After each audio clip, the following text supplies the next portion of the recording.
Hello and welcome to another episode of Mike Talks About Subaru. Today we're going to take a look at the 2022 Subaru Outback Wilderness Edition, Option Package 22 with navigation.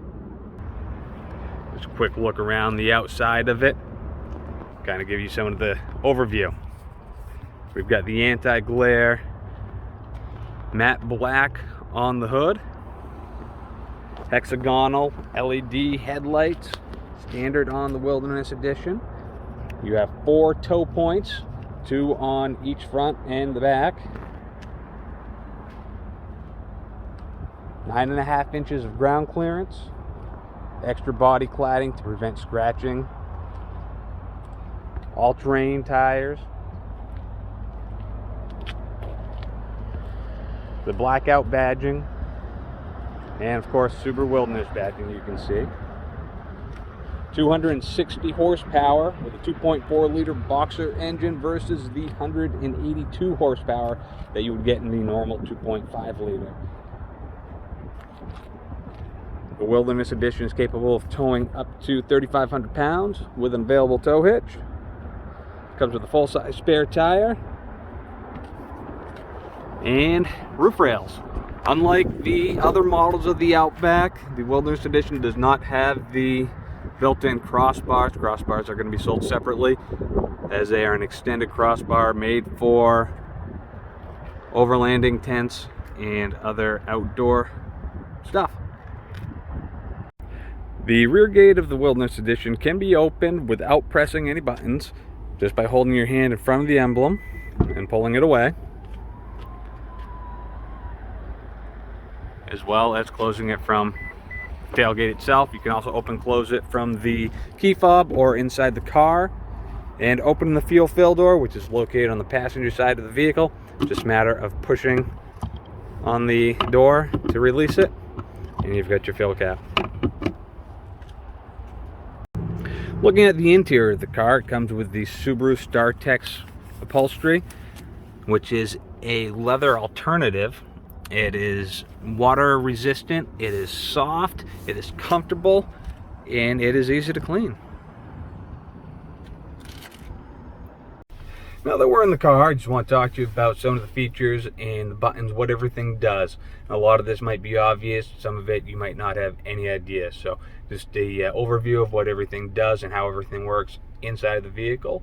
A brief overview of the electronics and give you a good understanding of what it's all about. What we're going to do is start from left to right and just go through all the buttons so you know what everything does. We'll start right here with the joystick for the mirrors. It's L for the left, R for the right, and just a joystick to move the mirrors around. Place that right in the center. It's going to lock you out from moving anything. You've got your lock and unlock buttons and your window buttons. This button here is going to lock out the window buttons for the passenger seats. Perhaps you have pets or small children that like to wreak havoc and play with that type of stuff. That's a button that you use to lock those out. And as we move along here, looking at the left-hand side of the dashboard, right in front of your left knee, you've got the button to open and close your tailgate from inside of the vehicle. This is going to brighten or dim your dash lights, and this is going to lock out the hands-free operation of the tailgate. Now on that, you do have to have the key with you in your pocket or near the tailgate when it comes time to open and close it. If you don't have it, it won't actually work, so random people aren't going to be able to come up and just open up your tailgate. Now coming up along behind the steering wheel here, we've got your headlights. Auto, the auto function, that's going to take care of your high beam, low beam with the high beam assist, as long as you have it on auto and push forward for high beam. This is going to be parking lights only. This is headlights on all the time. Now if the headlight wand is pushed forward, that is your headlights are on high beam, pulled back is low beam. And as I mentioned, if you have that on the auto function and push forward, the high beam assist will actually dim it to low beams for you when need be. The inside knob there is going to control your fog lights off and on. And then of course up and down is going to be your blinker.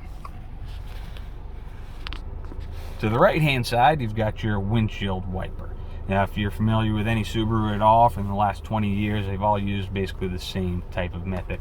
But what you have here is down one click is an intermittent speed. This inside knob is going to control that intermittent speed. Now, the further up you have that roll, the longer the pause between each swipe. And the further down you go, the shorter the pause. Second click is going to be a low speed. Third click is high. Now, if you pull the wand towards you, that is going to squirt your windshield. The outside knob is going to control the rear wiper. If you roll it backwards, that's going to squirt the rear window until you release it. Once you've released it, it's going to wipe the window a few times. Up one click, right here, is going to put you to the intermittent speed for the rear wiper. How fast that moves is going to be dependent on how fast you're traveling. Up another click is full time on for the rear wiper, and from there you can continue to roll it forward, and that's going to squirt the rear window as well. On to the steering wheel itself. On the back portion we have these paddles. Those are your paddle shifters to shift through your virtual gears of the CVT transmission. Downshift with a negative, upshift with a positive. Taking a look at the steering wheel itself here on the left hand spoke, the left and right hand buttons, those are going to go through your preset stations and radio. This toggle switches volume up and volume down. Source will switch between AM, FM, XM radio, auxiliary, and if you've had a CD player installed, it will access that as well. This is going to be the talk button, which you can use to give commands for the heating and cooling, radio, or making phone calls. This is going to be to pick up your phone and hang up your phone for hands-free calling. Below there on the inside you have these arrows that pull towards you. That's going to switch what you're looking at the little heads-up display, whether it's part of your eco gauge, tire pressure, or just something simple like your radio station. To the right hand side of the spoke, we're going to have your cruise control on and off. You'll know it's turned on when you see all that stuff light up on the dashboard here. Now, in front of the car, you'll see there's one line right now. That line is indicating the distance between you and the vehicle ahead of you that your car's locked onto for the adaptive cruise control. You can think of each line as one car length. So we can increase and decrease that distance using these buttons right here. The up arrow is going to increase the distance up to 4 car lengths, and the down arrow to decrease that distance back down to as little as 1 car length. To the bottom right hand side, this activates and deactivates the lane centering, which works in conjunction with your cruise control. Basically what it is, if your cruise control is on and active and you have that lane centering on, the car is going to use the eyesight system to actually center you in between your lane markings. Now, you do want to make sure that you're still in control of the car. You're always going to want your hand on the steering wheel. If there's a heavy glare or the road is too sharp and the eyesight cameras can't pick up the curve and the lines, you do have to be able to turn the car and you're in control. The lane centering is really just meant to be an assistance to help you stay centered. Moving on from there, we have got your radio. So again, this is the package with the navigation. So it's going to be a little bit different than the package slightly below it, which doesn't have the navigation. It's going to be the biggest difference. But what we have here, basic touchscreen radio, works very similar to that of a touchscreen on your phone, or if you've had a radio on any of the other previous models. Most manufacturers now are going with a touchscreen. They're very easy to get used to. It can be a little bit intimidating at first, but there's not much to them here. What you've got is your buttons that tell you exactly what they're going to do. You've got your map for the navigation. Your radio is going to bring you to your radio screen. Media, that's going to be if you're using Bluetooth or if you want to use the USB ports or the auxiliary input that's located below the radio. The phone button, you'll use that to initially pair up your phone, unless if you set up Android Auto, which automatically pairs your phone for you with the Bluetooth.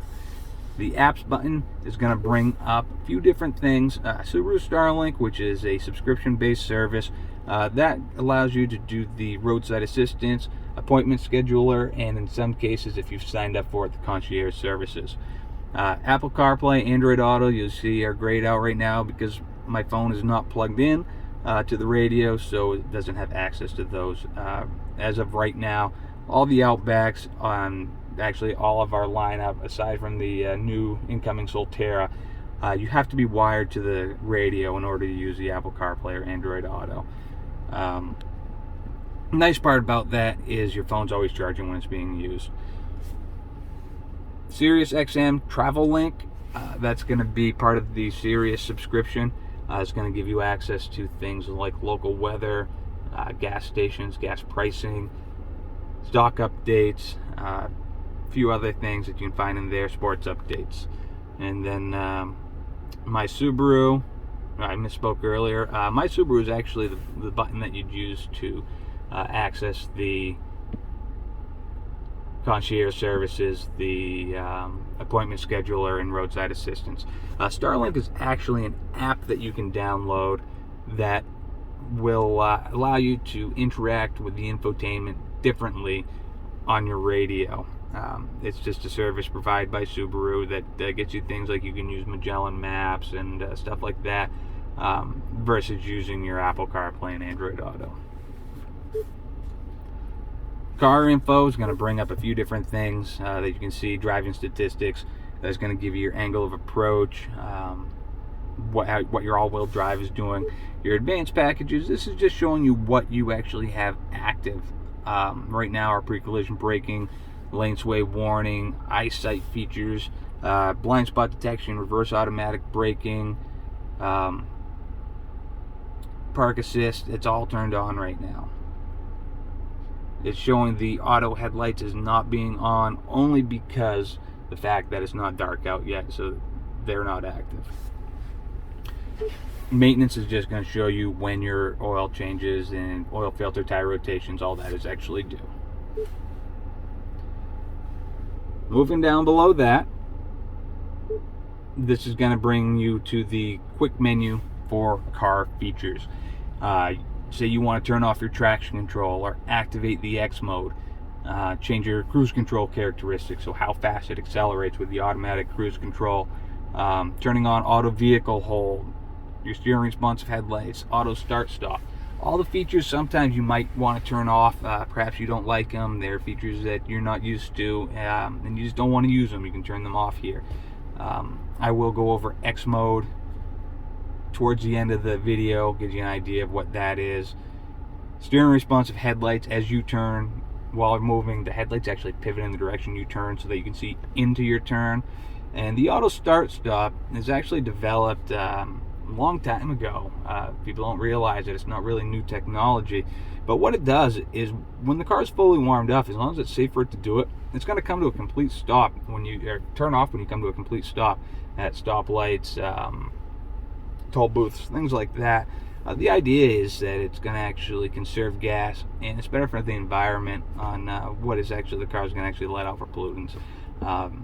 It's one of those things that people at this point, you're not used to seeing it, you're not used to using it, and it might frustrate you at first, so perhaps you want to turn it off. You can turn it off right from the screen, or on the bottom of the screen here, this A with a circle around it, you press that button, turn that little green light off. That's also going to turn off the auto start stop. Driving assistance, this is where you can turn off your pre-collision braking, your lane departure functions, whether you want it to actually tug on the steering wheel to help you stay in your path if you're crossing over the lines without using your blinker, or if you want it to just beep at you. That's what you're going to find in here. You can set that up. And then your blind spot detection and rear cross traffic alert. If you ever want to turn that off, that's where you can do that at. I'm asked often, why would I want to turn that off, Mike? And well, the only thing I can really come up with is if you're driving down the interstate and it's late at night, it's dark out, and you're in no hurry, and you've got people passing by you, every time they go by, every time there's somebody in that blind spot, you're going to have an amber light that's going to light up right in there, and that might get on your nerves, and you want to turn that off. So that's where you would go to turn that feature off. Up here under others, maybe you're going up north, you're going to visit our neighbors to the north here, head to Canada, do some driving, and you need to switch your units to kilometers and liters and everything, this is where you'd find that. So it's pretty basic, pretty easy to use. This is your home button, brings you to your home screen. And this is going to be your user profile button.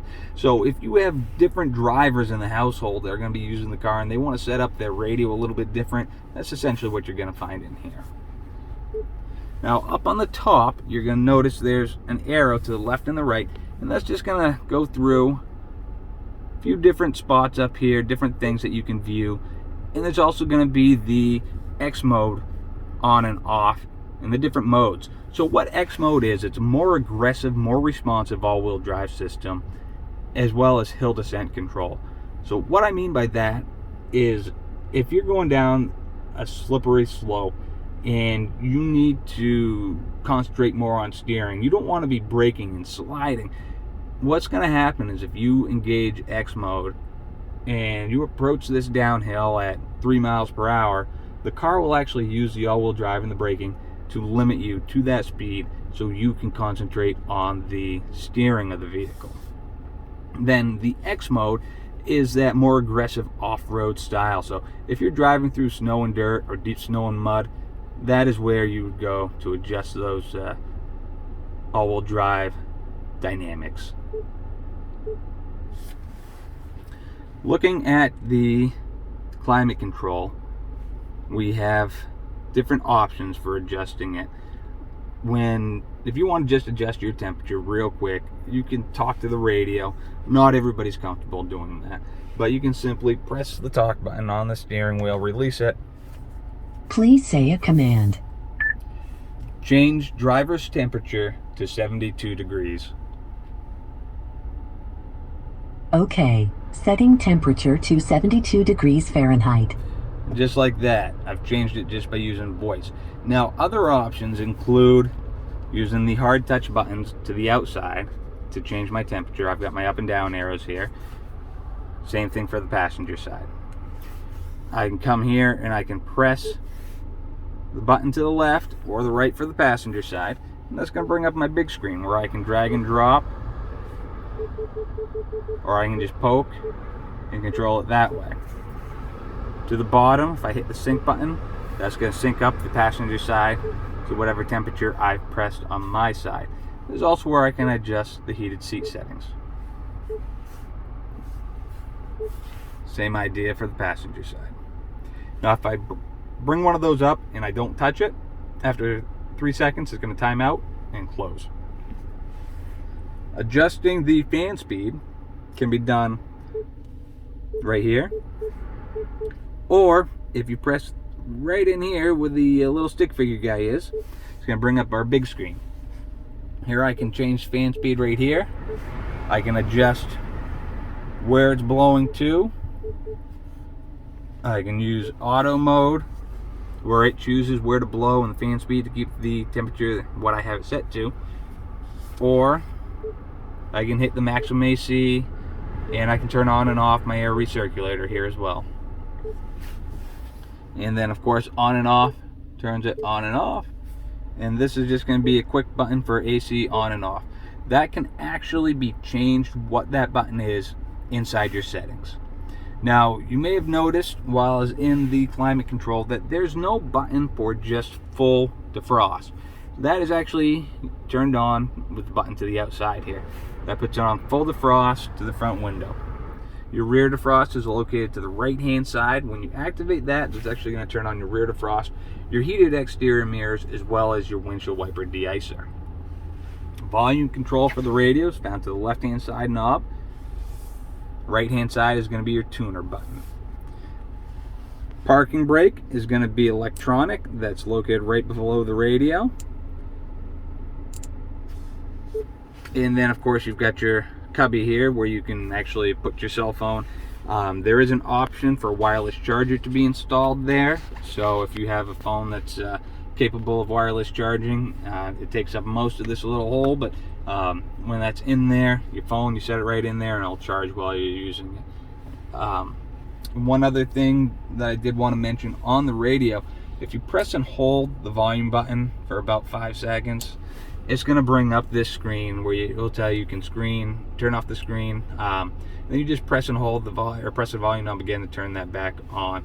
So if I want to turn off the screen, that's all I have to do. So again, nighttime driving is a big option for that. Turn it back on again is just press and hold it, just like I did to turn it off.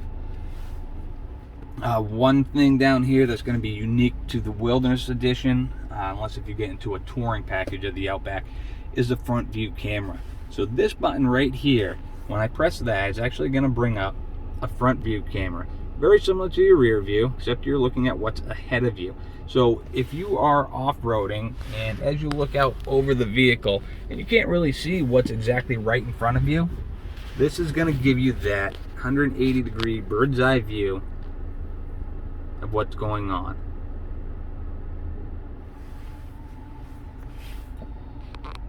That electronic parking brake I'd mentioned, to engage it, you pull up on it. To disengage it, the car has to be on. Foot on the brake, and you push down on it, and that's going to release the parking brake. Up here we have your auto dim mirror with HomeLink, which is going to be standard on the Outback Wilderness Edition.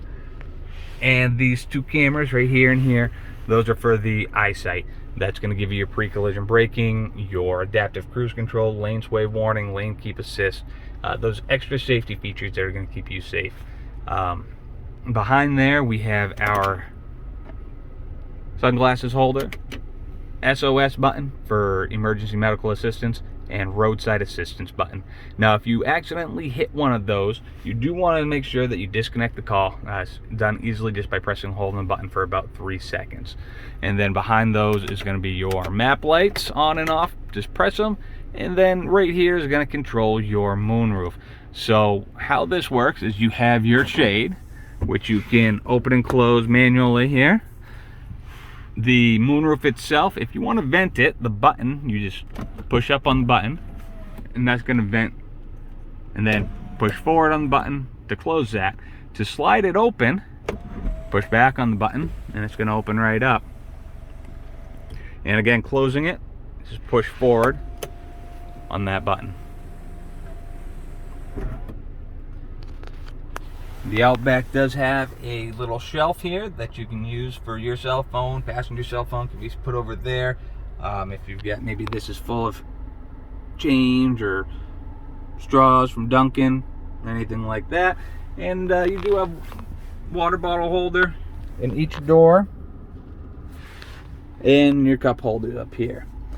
In the back, you do have the buttons for the heated seats. So the outboard seats are heated.